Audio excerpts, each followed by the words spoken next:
Bom, iniciando a nossa gravação do dia de hoje, boa tarde para todo mundo. Eu vou compartilhar com vocês um link aqui sobre inteligência artificial, né, sobre um workshop que vai ter sobre inteligência artificial. Muito se fala, né, na substituição, dos serviços do homem por robôs, né, pela inteligência artificial, e a gente sabe que a inteligência artificial está bem pertinho da gente, né. Outro dia eu estava aqui dando aula, meu celular estava do lado, aí a Thaisa, que é a IA da Xiaomi, ela, eh, foi e fez uma pesquisa sobre aquilo que eu estava dizendo. E aí eu olhei assim, eu falei: "Misericórdia, estou pedindo isso não, sai daqui". Aí desliguei, coloquei, né, no silencioso e tirei ele de perto. E você já percebeu das vezes que você conversa com o seu amigo, e aí você está falando de determinado assunto, e aí quando você vê, vem pesquisa, vem uma propaganda de uma geladeira, de algo que você estava conversando, né. Outro dia eu estava conversando com as minhas amigas sobre geladeira, e aí quando foi ver, tinha uma lista de propaganda, das empresas que vendem online sobre geladeiras. Então você vê que o quanto a inteligência artificial está pertinho da gente. A gente está estão me escrevendo aqui, aham. Ô Rafa, põe no público. Anne, boa tarde, tá me ouvindo? Isso aí, Rafael. Aí aparece uma lista, né, de coisas no Instagram e no Facebook. Beleza. Anne, tá me ouvindo? João Vitor Perrucci está me ouvindo? Então, Anne, semana passada não veio no grupo ninguém, pô, nem terça e nem quarta. Eu precisava que vocês apresentassem o trabalho de vocês, que vocês comentassem. Pode ser hoje? Você pode fazer isso?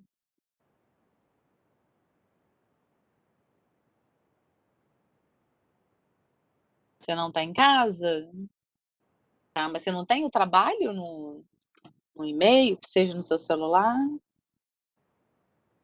É porque a gente tá apresentou vários dias, né, considerando que vocês faltaram 2 dias de aula, né, uma semana de aula. Nenhum dos 4 apareceram. Eu tô chamando o Perrucci aqui, ele não tá atendendo também. A Yasmin não apareceu também, e nem o Caio estão presentes. Você consegue se organizar amanhã então, Anne?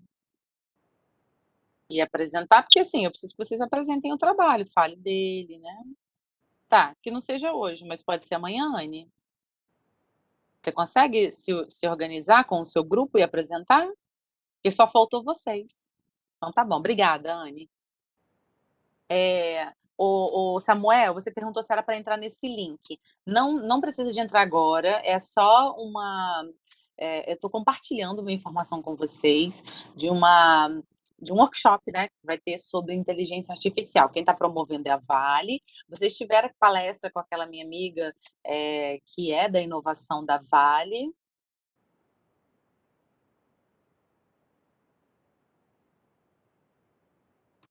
Acho que você está respondendo aqui no privado, né, Anne? Deixa eu ver.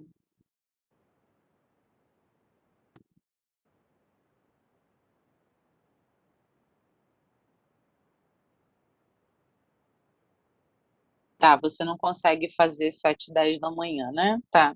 Será que alguém do seu grupo consegue fazer? Afinal de contas são 4 pessoas, né? Ou não? Ou eu descarto a apresentação de vocês? E eu considero só a entrega, não considero a apresentação. Eu preciso que vocês decidam, tá bom? E me falem: "Professora, a gente não quer apresentar, a gente não quer fazer, porque ninguém vai estar aqui nem 14 horas e nem 7 da manhã, tá? Aí eu preciso que vocês se manifestem para que eu possa dar a pontuação de acordo com a atividade que vocês fizeram, né, e apresentaram. Beleza? Então eu aguardo. Pode se comunicar também por e-mail, tá bom? Que aí eu respondo lá. Aí na sequência, esse esse assunto aí que eu coloquei então, é para caso vocês tenham interesse, né, como a Vale está promovendo isso e ela promove com a comunidade, com as empresas e com a parte acadêmica. E daqui a pouco vocês estão na faculdade também, então é legal já estar antenados a esse assunto, tá bom? Aí, outra coisa também que eu gostaria de compartilhar com vocês deixa eu fechar aqui. Quem puder colocar no grupo do WhatsApp, pode? Quem tem aí eu sei que vocês têm um grupo do WhatsApp, vocês conseguem colocar essa jornada de inteligência artificial lá?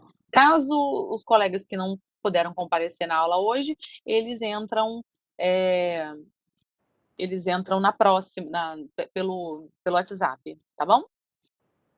Outra coisa é sobre esse link aqui que a Sandra deve ter passado para vocês, deve ter comentado com vocês, né, que é da SPE, é o Prepara Enem, né, da editora.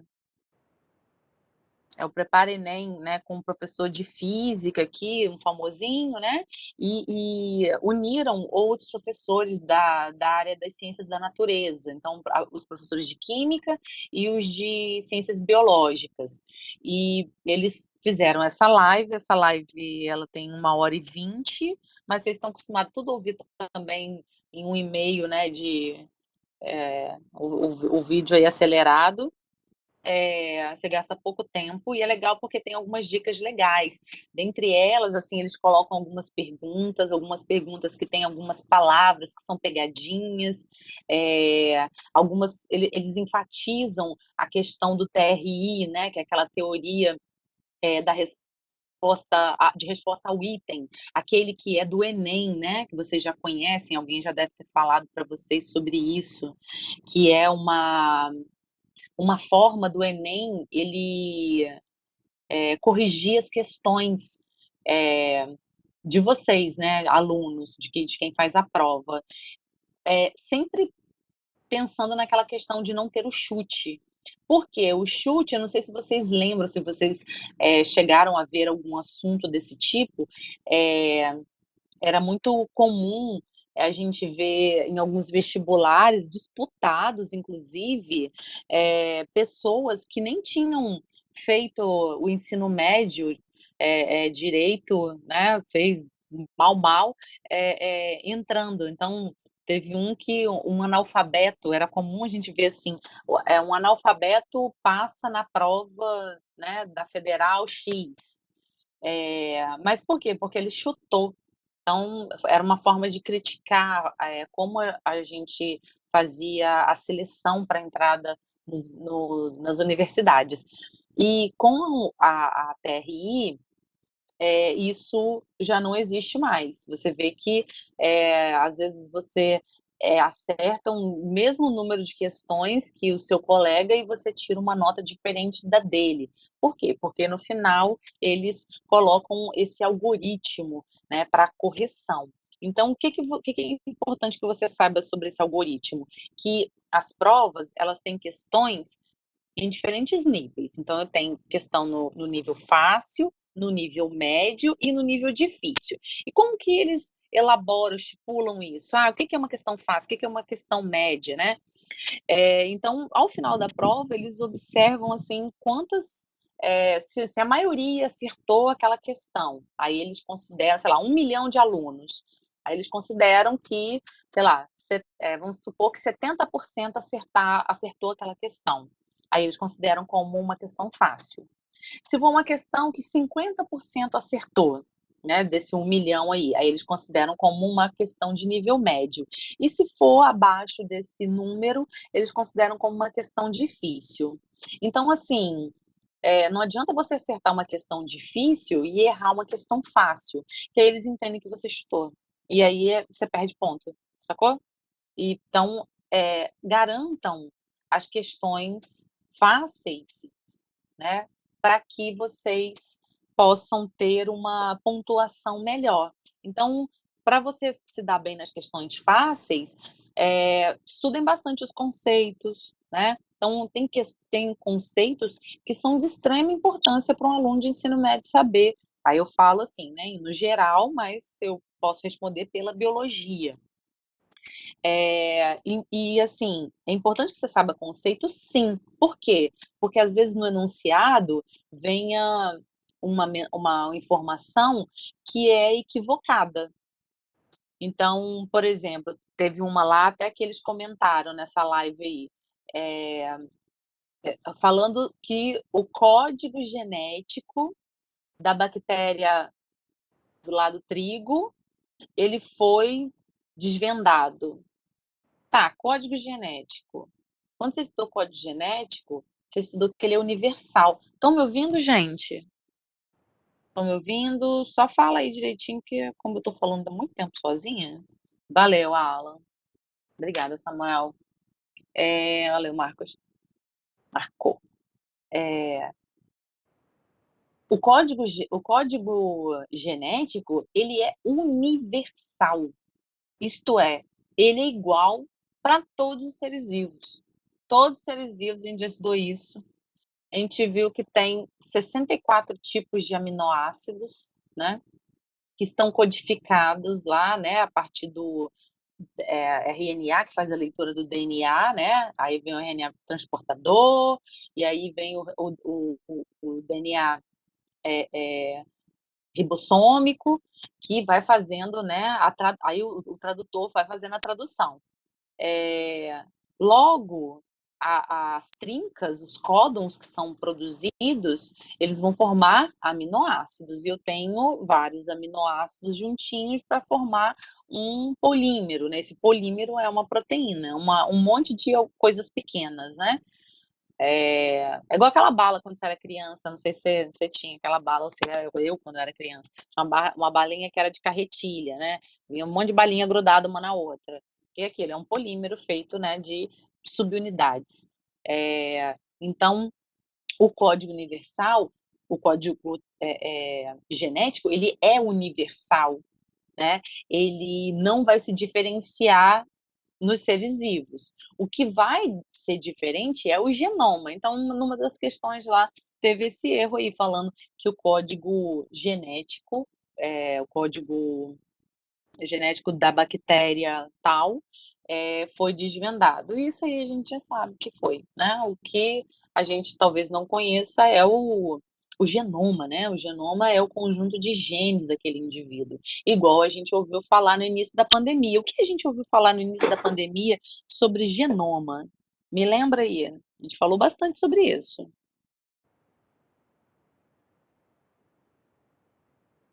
Eu dei alguns textos lá da OMS falando para vocês, a gente discutiu bastante sobre essa questão. O que foi feito? Para produzir a vacina, você acha que tem que fazer o quê? Já que a gente está falando tanto em vacina, a gente está falando da necessidade aí, por exemplo, estão voltando aí as aulas, né, em muitas escolas, que tem todo um protocolo de segurança, né, bem complicado também de se cumprir, é, e então a gente pensa tanto nessa vacina, né, como que a gente vai voltar ao normal, que não tem como voltar ao que era, né? O mundo mudou bastante em relação a como a gente se comporta socialmente, né, no coletivo. E aí sonha-se com essa vacina, a produção dessa vacina. Para produzir a vacina. A gente sabe que não é um negócio fácil, não é um negócio, não é algo que seja rápido, é algo demorado. E aí, o Samuel começou a colocar aqui, ó, ele falou que tem que decodificar o vírus. O que você entende por decodificar o vírus, Samuel?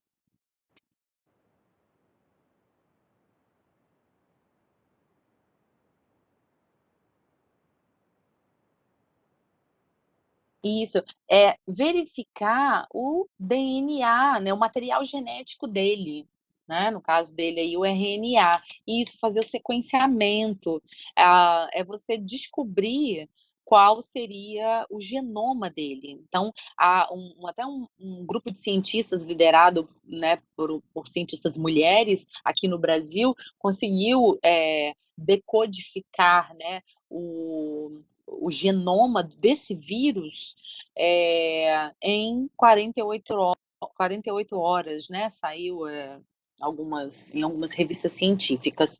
Então, para que eu faço isso? Para eu descobrir como é que funciona esse vírus, né? Tipo o manual alguma coisa que eu compro, né? Então eu tenho que ler o manual para eu entender como que ele funciona. E aí o vírus eu também tenho que entender como que ele funciona. E aí os cientistas estão fazendo isso a todo tempo no mundo inteiro, né? Inclusive a reação dele no corpo humano.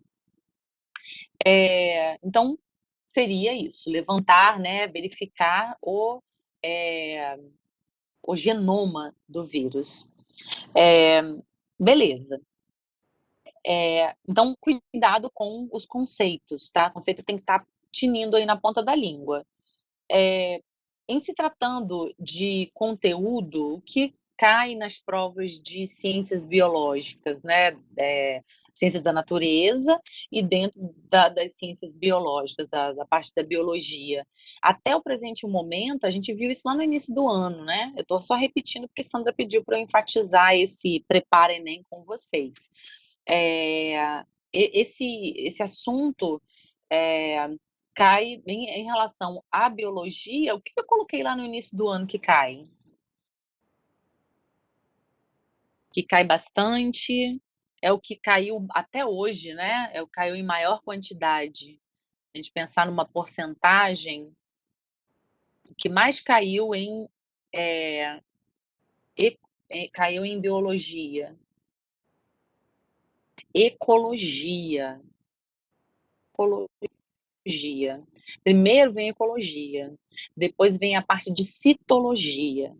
Então, aqueles assuntos que você estuda bastante na primeira série do ensino médio e a gente estudou bastante na primeira parte aí dos nossos encontros esse ano, foi ecologia, relações ecológicas e principalmente como estão acontecendo os impactos negativos. Ah, é isso mesmo, Fernanda? Impacto negativo? Porque há impactos positivos. Né? Então, por exemplo, quando eu refloresto, o Morro do Convento foi uma área reflorestada, né? Isso gerou o quê? Um impacto positivo, né? Na vegetação ali, né? Na fauna local, que hoje a gente consegue ver os macaquinhos, tem insetos, enfim, tem vários animais ali. Então, impacto positivo. E o que o Enem vai analisar são os impactos negativos. Só que assim, a ecologia, né, ela é tipo, como se fosse uma bacia. Dentro há muita coisa, muitos conceitos. Há coisas, inclusive, voltadas também para a parte de genética, como Samuel colocou aí, com a parte de funcionamento, né, de fisiologia, tá? Sem contar que os assuntos relacionados à citologia, porque, gente, se a gente pensar, o que é ecologia? O que é ecologia? Ecologia é uma área da biologia, ela estuda o quê?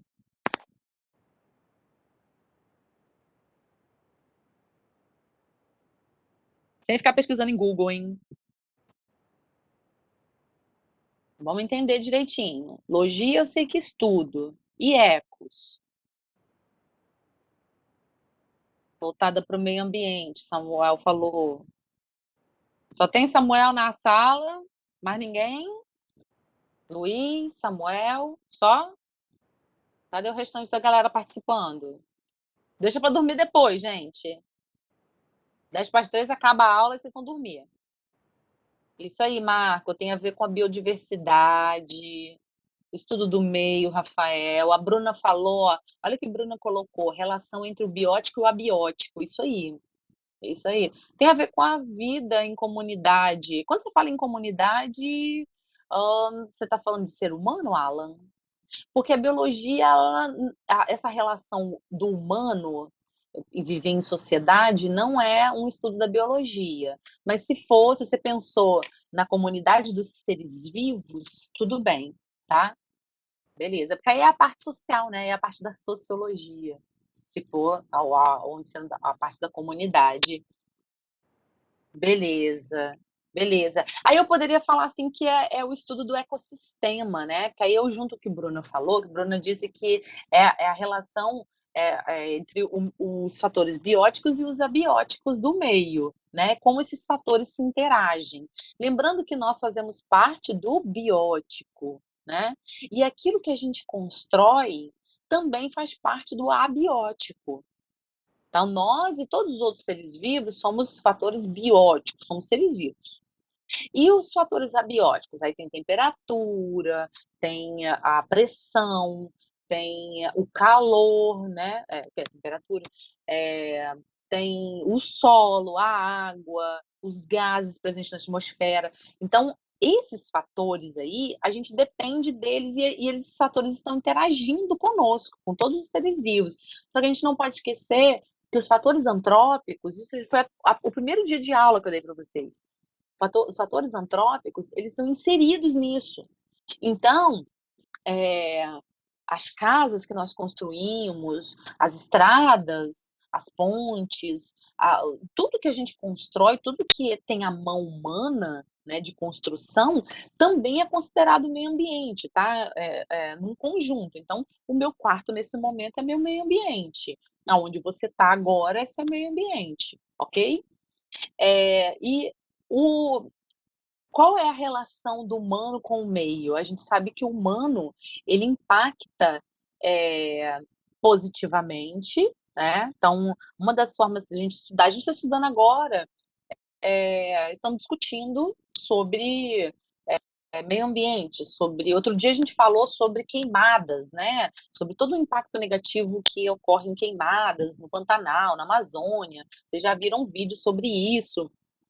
Isso tudo que a gente faz, que a gente troca, né, de informações, é educação. Então, o humano, quando ele aplica a educação, educação numa sala de aula, educação numa comunidade, né, num bairro, educação numa via pública, num ônibus, num outdoor, tudo isso, né, toda essa educação, ela, ela é um impacto positivo no ser.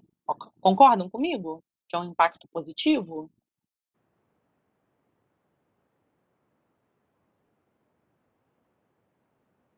Assim, normalmente quando a professora pergunta se concorda ou se não concorda, a gente costuma, assim, falar sim, não, né, assim, não sei. Ou deu travada aí, deu delay, ninguém tá me ouvindo.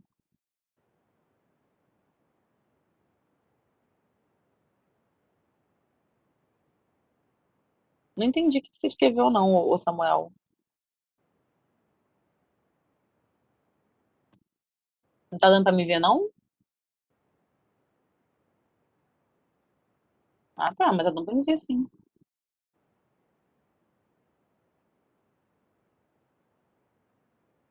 Tabuleiro.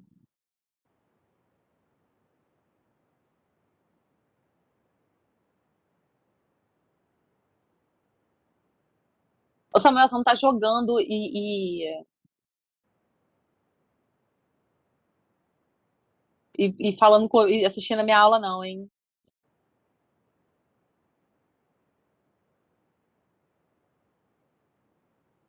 Ouija? Ouija? Não sei não, o que que é Ouija? Tira ponto. É um tabuleiro para falar com os Cruz e Samuel. Eu brincava disso aí, era o negócio do dedo que botava quando era adolescente. Tá maluco?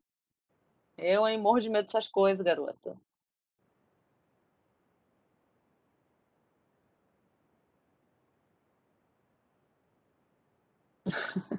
Ai, ai.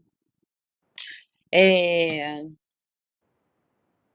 Então, assim, a educação é um impacto positivo que a gente tem em nossa sociedade, porque ela visa melhorar o ser humano, né? Fazer com que ele se intelectualize. Só que, infelizmente, há ações humanas que impactam negativamente o meio. Então, quando você tem uma propriedade, você bota fogo na mata, numa mata toda, né, exuberante lá, você está impactando negativamente. Quando você, ao invés de você mandar o lixo para o lixeiro, né, você está levando, botando o lixo no quintal e botando fogo. Isso é um impacto que negativo, ok? E isso, assim, juntando todos os esforços humanos, há muito impacto negativo, né? Há grandes impactos positivos, mas há muito impacto negativo. E esses impactos, eles vêm rolando há muitos anos, né? Se a gente pensar em toda, desde o período do início da industrialização até o presente momento, a gente já jogou gases tóxicos para a natureza a rodo, não é verdade? Então, as provas, gente, ela vai te cobrar coisas relacionadas a isso, tá? Se você conhece os conceitos, as relações ecológicas, né? Por que que o determinado impacto, por exemplo, queimadas, provoca lá o aquecimento global, né? Por quê? Porque a gente sabe que o CO2 em grande quantidade na atmosfera intensifica os gases do efeito estufa. Ah, professor, tem que saber o defeito de estufa? Tem que saber o que que é, sabe? Então, assim, é importante que vocês saibam esses conceitos, ok? Beleza? Então, assista aí essa live aí que a Sandrinha colocou, né? Compartilhou com vocês, tá? Porque ela vai te dar alguns bizus, né? Algumas dicas bem bacanas aí para você estudar biologia e ter uma ir para o Enem mais confiante, né? Então, ecologia, citologia, a parte da fisiologia, do funcionamento do organismo da gente, a parte de genética também, né? Samuel tinha colocado a questão da genética. E genética, galera, não precisa ficar com medo, não. Ah, vai cair aquelas contas loucas. Não, se você souber a interpretação, né? O podcast que vocês fizeram foi para quê? Para vocês entenderem a parte da evolução, esse princípio da evolução. É que você sabe das ideias de Lamarck, por exemplo, ele não vai perguntar qual a ideia de Lamarck, qual a ideia de Darwin, mas é importante que você saiba. Mas ele vai pegar aquelas ideias que são pertinentes à ciência, né? E aí, ou outras não. Então, a ciência, ela não entende que os órgãos são é, é, desenvolvidos a partir do uso e do desuso deles. Não. A gente sabe que isso tem a ver com ideias de lamarquistas. Então, a gente já descarta. Então, é importante que você saiba esses conceitos. Ideias de Lamarck, ideias de Darwin, para que você saiba interpretar uma questão e saber é, respondê-la, principalmente se essas questões forem fáceis. Por quê? Errar uma questão fácil no Enem, você perde ponto. Se você, principalmente se você acertar uma difícil, que ele entende que não tem coerência, ok? Que aí você chutou a difícil. E aí é onde você não tem um bom resultado, né? Seu resultado não vai ser satisfatório. Tudo bem? Então o link aí já botei, né? Para quem quiser assistir, vale a pena, tá, gente? Assistir. Vamos lá falar das plantinhas, né, da parte das flores, tá? E aí tem uma musiquinha, vou colocar aqui para vocês ouvirem depois, né? Não sei se eu já coloquei essa musiquinha aqui, mas é uma musiquinha bem legal, que ela fala da estrutura da,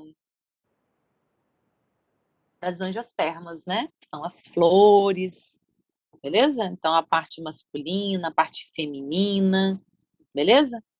Aí aqui, vou deixar aqui. Aqui, ó, nessa apostila aqui 3D, ela está falando do estudo da flor, né? O que que é a flor? A flor é a parte, é o gametófito da planta, né? A planta em si, se eu pensar, né, numa árvore, é o esporófito. E o que que é o gametófito dela? É a flor dela, né? O conjunto ali de órgãos sexuais. A gente viu que a flor, a planta, ela fica parada, né? Então, assim, ela não tem tática de ir atrás de uma outra planta para poder se reproduzir. Ela tem que usar os artifícios dela. O que que você acha que ela usa? Me fala aí, o que que ela usa de artifícios para se reproduzir? Já que ela não tem dancinha, igual os passarinhos que ficam dançando, né? É, ela não briga com outra para disputar o outro macho, ela tem que usar um artifício. Ou ela se reproduz só de uma maneira, ela consigo? O que vocês sabem?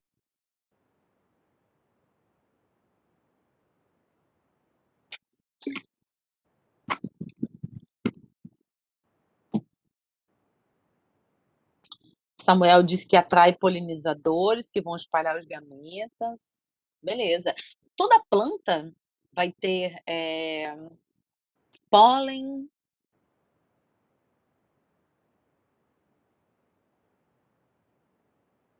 Isso aí, nem toda vai ter, isso aí. Muito bem. Né? Desse grupo que vai apresentar flores desse tipo que a gente está vendo é quem?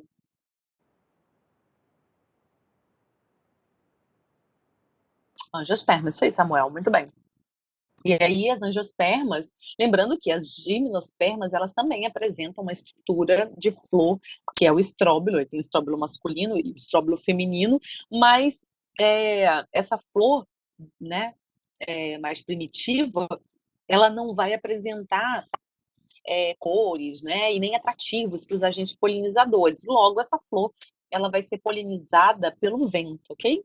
Há flores também aqui que são polinizadas pelo vento, pela água, a gente vai ver isso, tá? E aqui, ó, a nossa querida, amada, idolatrada abelha, né? Quem tem medo, morre de medo de abelha aí, ó, a gente tem que dar graças a Deus, porque elas existem, né?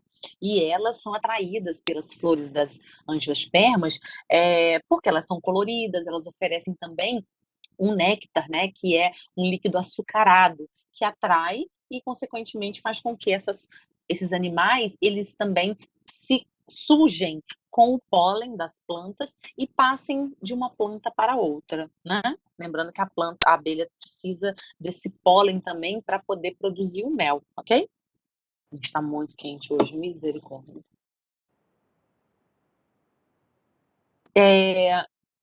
Toda planta floresce o tempo todo?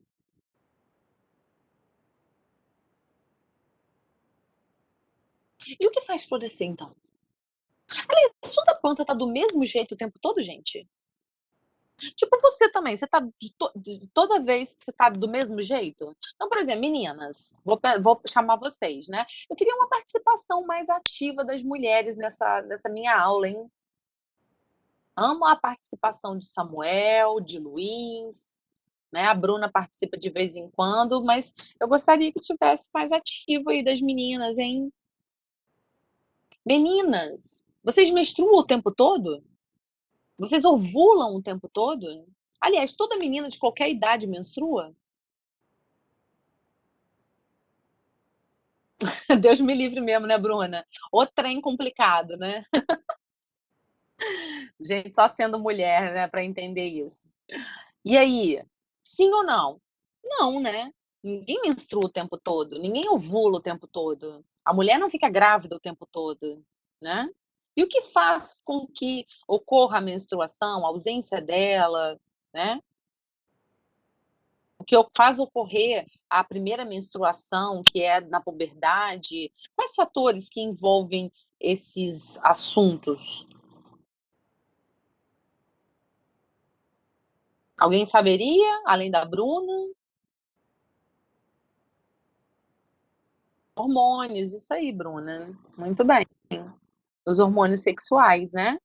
E aí, planta também tem hormônio. Ó, professora, planta tem hormônio, né? Tem hormônio, né, as auxinas, por exemplo, que induz o crescimento da raiz, o alongamento do caule, do ápice, né? Aí a diferença desses hormônios faz com que essas partes sejam mais desenvolvidas ou menos desenvolvidas, né? Quando uma árvore ela dá umas entortadas, tem a ver com isso também. Com a maturação dos frutos, né? Com a morte, né? O período, né? O envelhecimento das folhas, a perda da utilização das folhas, a queda delas, tem a ver com hormônio, e a floração também é a mesma coisa, tá?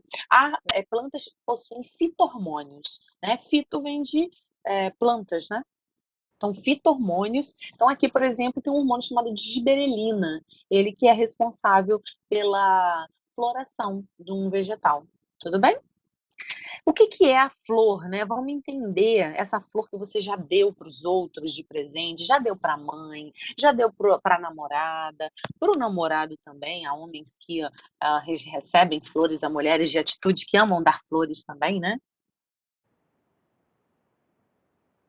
Tem a ver com isso também, Samuel. Tem a ver com isso. A gente vai falar um pouquinho disso, né? Das flores hermafroditas, das monóicas, das dioicas. Beleza, né? É, tem a ver com a maturidade, da maturação delas, né? Então, assim, essas flores, se a gente observar aqui na imagem que vocês estão vendo, no material de vocês, ela tem, ela é constituída, né? Ela tem partes, né? Ah, para mim tudo é flor. Não, você tem a pétala, você tem a parte que tem o pólen, né? Então não é tudo, não. Então, a gente tem essa parte do cabinho dela aqui que a gente chama de pedúnculo, né? Essa outra partezinha aqui que dá uma sustentada, que é o receptáculo floral, e a gente tem isso aqui, tudo aqui em cima que a gente chama de verticilo, tá? O verticilo, então, a gente tem partes da flor, se subdivide, uma parte que vai proteger e a outra parte que é responsável pela reprodução. Então, aqui, ó, na imagem, a gente tem aqui ó, o pedúnculo, né, o receptáculo, e aquilo que você chama de pétala, ele é chamado de corola. Ó, corola, tá? Ah, professor, o que é a pétala? A pétala é uma folha diferenciada. Isso, é para separar, né, as partes. Igual, por exemplo, aqui é a sépala, que é chamada de cálice, né? O cálice é a corola, né? A sépala e a pétala. Então, a sépala também é uma folha diferenciada, ok?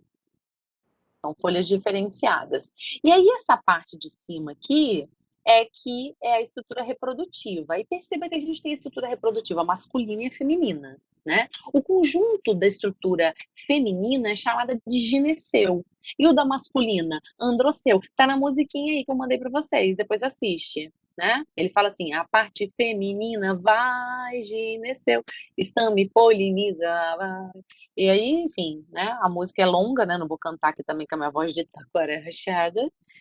É, mas é, a gente tem, isso, a gente está vendo uma flor que tem as duas estruturas reprodutivas, mas há flores que têm só, né, estrutura reprodutiva masculina e outras que só têm estrutura reprodutiva feminina, tá bom? Então eu estou pensando assim, nesse conjunto aqui. Aqui está sendo representado duas, né, a masculina e a feminina. É, então, aí aqui, o pistilo, que é o gineceu, ele é composto o quê?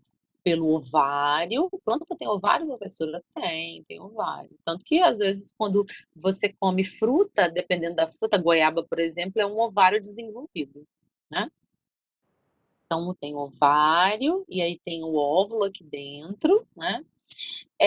Tem essa estrutura aqui compridinha que é chamada de estilete e essa pontinha que é chamada de estigma, tá? Então vai formar o pistilo. E a parte masculina, a gente tem os filetes e a pontinha é a antera. Então o conjunto é chamado de estame, né? Então os estames é a estrutura masculina e o pistilo é a estrutura feminina, beleza? Então, tanto por exemplo, o cálice, né, que é formado pelas sépalas, ele serve para proteção, né, aquela proteção ali primária da flor, né? A corola também, mas a corola, ela tem um papel também que muitas corolas que vocês veem, ela é colorida, sendo assim, é um atrativo, não é? Um atrativo para os agentes polinizadores, né? Então, essas flores, essas pétalas, elas são perfumadas, elas atraem os agentes polinizadores, né? E aí, coloridas, né? E perfumadas. Então, esse conjuntinho aqui, ó, dos dois também é chamado de perianto, tá?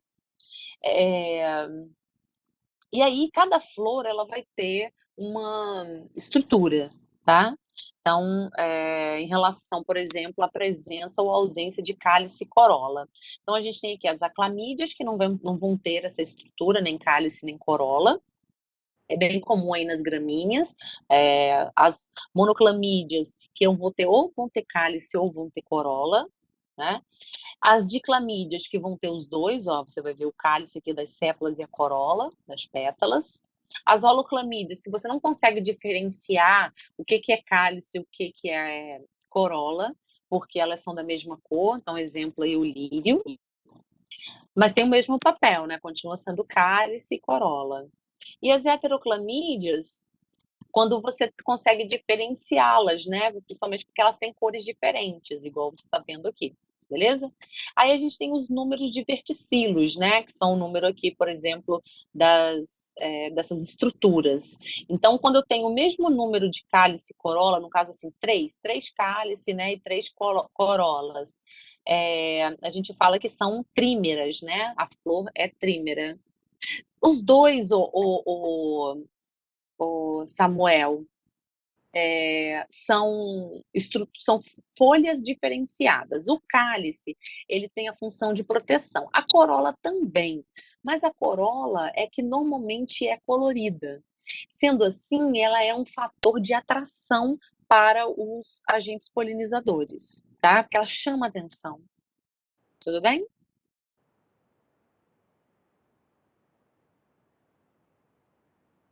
Beleza, Samuel?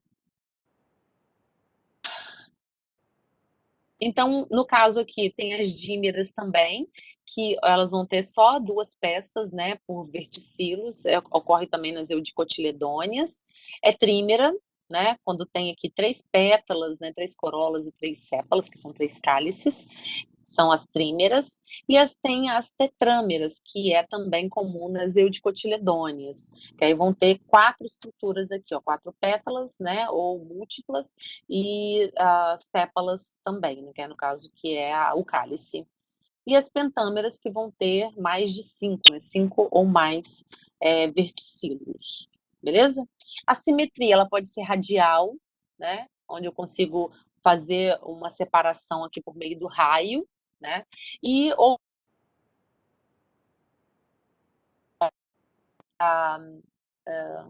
orquídeas, beleza? E assimétricas, que elas não têm formato, né? Não vou ter um plano de simetria como essa aqui. Eu esqueci o nome, é lírio de alguma coisa, camarãozinho, não é camarãozinho, é lírio de alguma coisa, esqueci o nome delas.